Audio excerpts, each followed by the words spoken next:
Hello, graphic designers. This is Mr. Granlin coming to you live from Mr. Granlin Studios. Today we're going to take a look at our next unit, so unit number 5, Art for Social Change. And we're going to look at a number of different things. We're going to do a couple of designer profiles in this unit and a couple of summative pieces in this unit. So the first thing to think about is how do we finish up our class project. So the logo mockup, when you turn in your logo mockup PowerPoint or Google slide thing, make sure that it's also shared and linked here. Sometimes I can't view some of these links. This one's really good. This one's an actual PowerPoint file, so I think after the student created their Google slide, they actually downloaded it and then uploaded it to this site so that everyone can kind of see what people are doing. So far, I've been very impressed with the logos that have been coming in. Found some really interesting things in there, and I hope this guide right here helps you understand overall what I'm looking for. Now, once you finish this, hopefully you finish this before Wednesday, so you have plenty of time. But that date is off there too. But finish this before Wednesday, and you're going to move on to the next unit. And we're going to look at art for social change. And I want to be really clear about this. I'm not looking for a specific message out of you.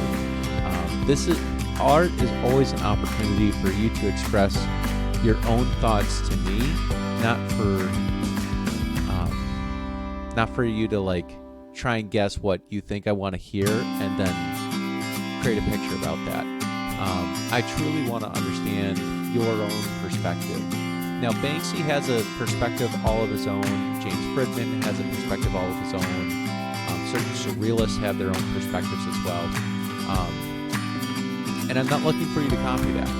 I'm looking for you to copy the style of Banksy and create an image in the style of Banksy or the style of surrealism.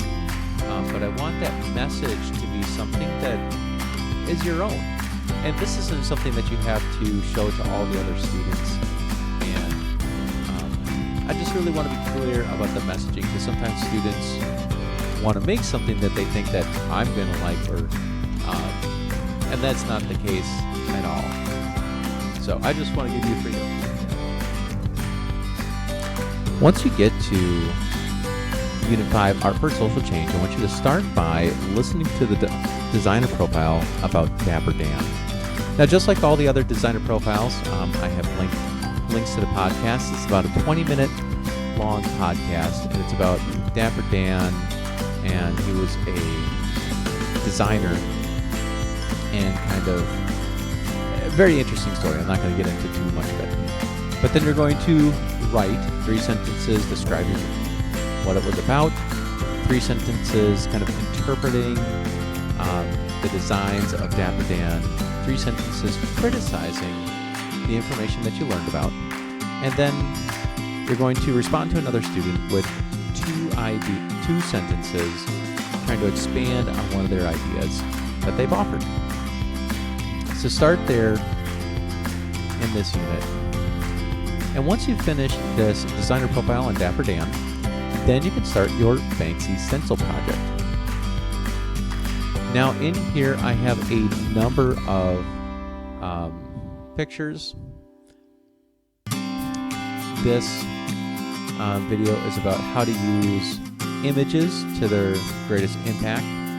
This is a Photoshop tutorial about how to get that Banksy-like stencil look. This is, I use a different program called Pixlr. This is freely available online, so if you're not able to participate in class in the classroom where we have Photoshop and you have to do this at home, you can actually do this on a program called Pixlr, which is free online, and I have the directions here. So in this first tutorial, I go through kind of a whole project. One way of doing it, I do something about Breonna Taylor. for this. Now, again, you don't have to just go off of the things that I do. These are other examples. These are actually examples that I got from students in class, so they would shout out themes and pictures and stuff to use, and we made these pictures in class before. This Photoshop tutorial is probably going to be the most helpful, especially if you're in class listening to this, and just how to get that stencil-like look. Now, the steps that I go through here will also work, but since I'm using Pixlr instead of Photoshop, the menu things are going to be titled slightly different, but still very helpful. So you want to start with a theme. There used to be a worksheet with this. You don't have to do the worksheet, but you're going to start with a theme. So something like poverty, civil rights, civil disobedience, borders, censorship, hunger, pop culture, mental illness, eating disorders, pretty much any theme that you want to work with, anything that's interesting to you. And you're going to find 3 images that relate to your theme.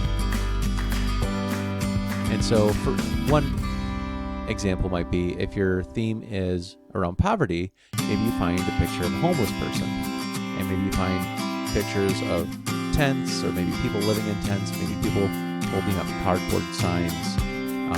If that's your theme, there may be some things that work with that.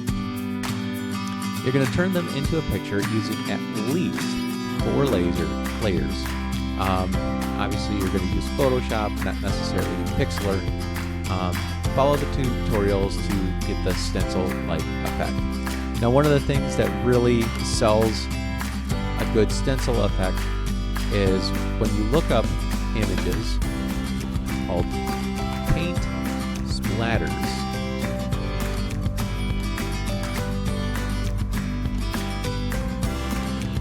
We'll look up spray paint. And so having several things of these where you have like the drips and the paint splatters kind of layered into your project as well makes it look like it's been spray painted on the wall in the style of Banksy, in addition to the tutorial that's kind of listed here. I go through and I use that technique in here, and so I talk through how to set up your different options, your layer options, blending options to fit those in there. Very easy to do. You can see it on the examples here, where the paint is kind of running down, and that's incorporating some of these spray paint splatters into the project as well.